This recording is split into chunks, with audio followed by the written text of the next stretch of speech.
پیارے پاکستان کے پیارے پاکستانیوں، اس ویڈیو میں بات کریں گے ڈاکٹر یاسمین راشد صاحبہ اور نانی مریم کے بارے میں۔ آپ سب ڈاکٹر یاسمین راشد صاحبہ کو جانتے ہیں، یہ ہیلتھ منسٹر رہ چکی ہیں پنجاب کی۔ جب پی ٹی آئی کی حکومت تھی، یہ ایم پی اے تھی، پنجاب اسمبلی کی ممبر تھی۔ ان کو جو ہے وہ ہیلتھ منسٹر بنایا گیا تھا اور بڑی قربانی ہے ان کی۔ 25 مئی کو جب جو ہے long march P T I کر رہی تھی، عوام باہر نکلی ہوئی تھی، جو تشدد اس وقت کیا گیا تھا، اس وقت ڈاکٹر یاسمین راشد صاحبہ پر بھی تشدد کیا گیا تھا۔ ان کے بال تک کھینچے گئے تھے اور ان کی گاڑی کے شیشے بھی توڑ دیے گئے تھے۔ وہ ویڈیوز کافی زیادہ جو ہے وائرل ہوئی تھی، تو بڑی قربانی ہے ان کی۔ اس عمر میں بھی کینسر کی جو ہے یہ پیشنٹ ہیں، اس کے باوجود جو ہے آپ دیکھ لیں کہ یہ ڈٹ کے کھڑی ہوئی تھی اور باہر نکلی تھی۔ آج انہوں نے جو ہے وہ ایک پریس کانفرنس کی اور پریس کانفرنس کر کے جو ہے انہوں نے نانی مریم کی جو ہے وہ اچھی خاصی کلاس لی۔ کچھ لوگ کہہ رہے ہیں جی ڈاکٹر صاحبہ نے جو ہے وہ نانی کی صحیح جئی تئی جو ہے وہ پھیر کے رکھ دی ہے، اور اس کی جو اوقات ہے، حقیقت ہے، اس کی جو ریالٹی ہے، وہ عوام کے سامنے جو ہے وہ رکھ دی ہے۔ ڈاکٹر صاحبہ نے کیا فرمایا یہ آپ پہلے خود دیکھ لیں، سن لیں ڈاکٹر صاحبہ کیا فرما رہی ہیں نانی مریم کے بارے میں، پھر آگے مزید بات کرتے ہیں۔ کہ بی بی میں جب صحیح کہتی تھی تمہاری پرورش ہی نہیں ٹھیک ہوئی۔ اگر تمہاری پرورش ٹھیک ہوتی تو تم ایسا نہ نکلتی۔ تمہارے باپ نے پہلے دن سے بتایا تھا کہ 2 نمبر کام ہو سکتا ہے۔ تم بھولنا مت، جب تمہارا داخلہ ہو رہا تھا نا کنیڈ کالج میں، تو تب بھی تم نے یہی کام کیا تھا، ابا جی میرا داخلہ کرا دو۔ تو ابا جی نے جب کہا کہ جی، انہوں نے کہا جی نمبر کم ہے، تو انہوں نے کہا جی پرنسپل کو ہٹا دو۔ چلے گئے سی ایم ایچ کے اندر، ایک خاص طور پہ جو ملٹری میڈیکل کالج تھا اس کے اندر ایک سیٹ بنائی گئی ان کے لیے۔ یہ وہاں جا کے داخل ہو گئی کیونکہ نمبر کم تھے، ایف ایس سی میں نمبر کم تھے، اس کی وجہ سے ان کو وہاں لے کے گئے۔ اس کے بعد ان کی مائگریشن کرا the king Edward medical college کے اندر، جس کا سب سے ہائیسٹ میرٹ ہوتا ہے۔ بی بی وہاں پہنچ گئی۔ میں تو اس زمانے میں پڑھاتی تھی، وہاں کلاسیں اٹینڈ نہیں کرتی تھیں، داخلہ جانے سے انکار کر دیا۔ انہوں نے کہا داخلہ نہیں بھیجنا کیونکہ ان کی اٹینڈنس پوری نہیں ہے۔ تو جس پروفیسر نے داخلہ انکار کیا، اس پروفیسر کو ایس ٹی لگا دیا۔ تو وہ تو بیچاری پہلے دن سے اس کو پتا ہے کہ میں ابا جی کو کہوں گی تو میرے ابا جی نے یہ بھی کر دینا اور یہ بھی کر دینا ہے۔ بی بی ایسا کام نہیں ہوگا، تم پہلے اپنے آپ کو اس سے ڈھکوسلے سے نکالو۔ تو یہ پیارے پاکستانیوں، آپ نے دیکھا سنا ڈاکٹر صاحبہ کو۔ ڈاکٹر صاحبہ نے کہا کہ اس کی جو ہے وہ پرورش ہی صحیح نہیں ہوئی۔ اگر اس کی پرورش صحیح ہوتی تو یہ ایسے نہ نکلتی۔ آپ کو پتہ ہے جو یہ نکل گئی تھی، اس کے بارے میں ڈاکٹر صاحبہ نے بات کی اور ساتھ کہا کہ جی اس کو پہلے دن سے ہی جو ہے وہ ابا نے بتایا ہوا تھا، مسئلہ ہی کوئی نہیں ہے، غلط کام کیونکہ باپ نے سکھائے ہوئے تھے، اور وہی چیزیں پھر سامنے بھی آئی۔ آپ کو پتہ ہے کہ وہ بڑا مشہور واقعہ اس کا جس طرح سے جو ہے وہ کنگ ایڈورڈ میڈیکل کالج میں جو ہے وہ ایڈمیشن ہوا تھا، کیونکہ ایف ایس سی میں بھی نمبر اس کے کو خاص تھے نہیں، کچھ لوگ کہتے ہیں 50% سے بھی کم تھے، اور یہ M B B S doctor بننے نکلی تھی، تو وہ کنیڈ کالج میں اس کا ایڈمیشن نہیں ہو رہا تھا۔ ابا جی وزیر اعظم تھے تو انہوں نے پرنسپل کو ہی نکال دیا تھا۔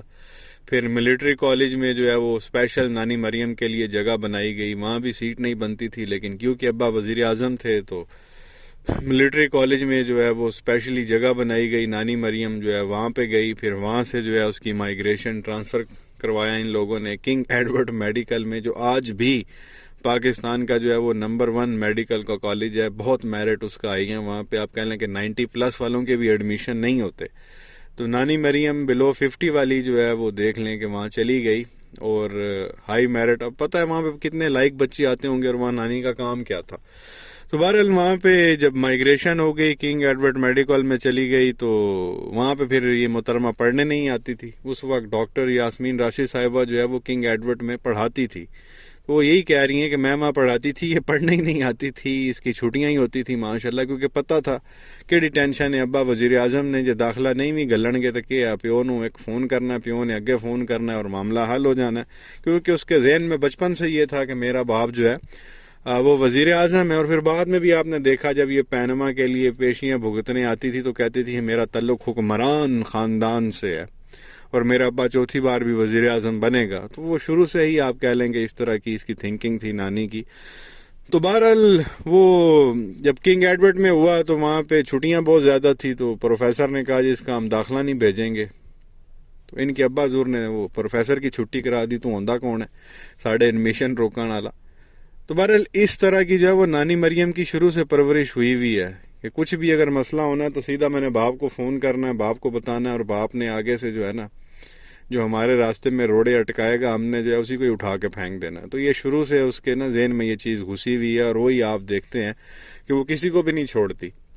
ججز ہو جائیں، اسٹیبلشمنٹ کے لوگ ہو جائیں، اور بڑے اداروں کے لوگ ہو جائیں، وہ سب کو جو ہے وہ للکارتی ہے، ان کے نام لیتی ہے اور ایسی تیسی پھیر دیتی کیونکہ شروع سے خراب ہے وہ. تو بہرحال یہ چیز آپ کے سامنے رکھنی تھی. وہ ڈاکٹر یاسمین راشد صاحبہ نے بھی کہا کہ یہ جو اس کے ذہن میں غصہ ہوا نا کہ میرا حکمران خاندان سے تعلق ہے، تو ان کا جو خاندان ہے وہ حکمران خاندان نہیں ہے بلکہ چور خاندان ہے، ڈکیت خاندان ہے. کیونکہ ڈکیتیاں یہ کرتے رہے ہیں، چوریاں یہ لوگ کرتے رہے ہیں، اور وہی چوریاں کر کے باہر یہ لوگ پراپرٹیاں بناتے رہے ہیں. بزنس ان لوگوں نے جو ہے وہ سیٹل باہر کیے ہوئے ہیں. کوئی ٹینشن ہی نہیں ہے کہ یہاں پہ صرف یہ آپ کہہ لیں کہ حکومت کرنے کے لیے آتے ہیں، ایون یہ اپنا علاج بھی یہاں سے نہیں کرواتے. شہباز شریف کی کمر میں درد ہوتا ہے تو اس کی آپ ہسٹری نکالیں گے تو آپ کو پتہ چلے گا وہ لندن سے اس نے سارا معاملات اپنا رکھا ہوا. نواز شریف کو کوئی مسئلہ ہوا تو وہ لندن گیا. پھر یہ نانی مریم نے سرجری کرانی تھی تو وہ پھر آپ کو پتہ ہے کہ کہا جی کہ وہ صرف دنیا کے 2 ملکوں میں ہو سکتی ہے اور کہیں بھی نہیں ہو سکتی. تو ملک کی انہوں نے اتنی اچھی خدمت کی ہے، 3 بار وزیر اعظم بننے کے بعد بھی انہوں نے ملک میں ایک ایسا ہاسپٹل نہیں بنایا کہ جہاں پہ یہ لوگ اپنا علاج کرا سکیں.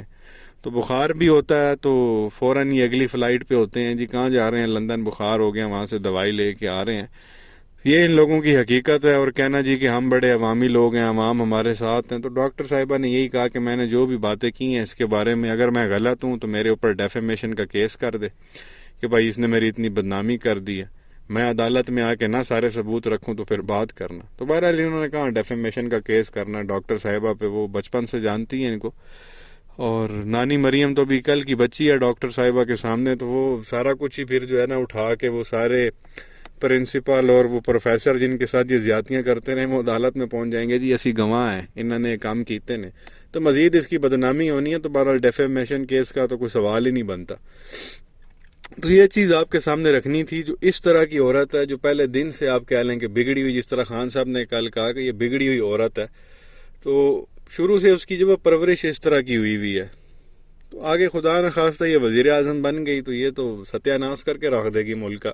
جو وہ خواب دیکھ رہی ہے اور سوشل میڈیا ٹیم کے ذمہ اس نے لگایا ہوا، پہلے اپنی تصویریں بناتی ہے، پھر سوشل میڈیا پہ ڈلواتی ہے، اور پھر اوپر پوسٹیں چل رہی ہوتی ہیں فیوچر کی وزیر اعظم، مستقبل کی وزیر اعظم، مریم نواز، بہادری کا نشان. مطلب ایسی جو ہے انہوں نے فلمیں، بھائی اس نے کیا کیا ہے، کون سی اس کی بہادری جو ہے وہ آپ لوگوں نے دیکھی آج تک ہمیں بھی پتہ چلے. کوئی سٹرگل آپ اس کی بتائیں، کوئی جدوجہد اس کی بتائیں جو اس نے ساری زندگی میں کی ہو پاکستان کے لیے یا پاکستانی سیاست کے لیے. کچھ بھی نہیں ہے، کچھ بھی نہیں ہے اگر آپ اٹھا کے دیکھیں گے. لیکن بس تماشا چل رہا ہے اس وقت. تو یہ پٹواریوں کی آنکھیں کھولنے کے لیے یہ کلپ ڈاکٹر یاسمین راشد صاحبہ کا کافی ہے. جو اگر تھوڑا سا بھی ان کے اندر شعور ہے تو وہ اس چیز کو سمجھیں. جو ابھی بھی نعرے لگاتے ہیں شیر ایک ویری فیر تے میاں دے نعرے بجن گے، تو وہ اپنا جو ہے وہ ذہن استعمال کریں اور اس عورت کی آپ حرکتیں دیکھیں جو شروع سے جو ہے یہ کرتی بھی آ رہی ہے. تو بہرحال یہ چیز آپ کے سامنے رکھنی تھی. کیا کہیں گے نیچے کمنٹ سیکشن میں اپنی رائے کا اظہار ضرور کریں. ویڈیو کو لائک کریں، چینل کو سبسکرائب کریں، بیل آئیکن پر کلک کریں. شکریہ.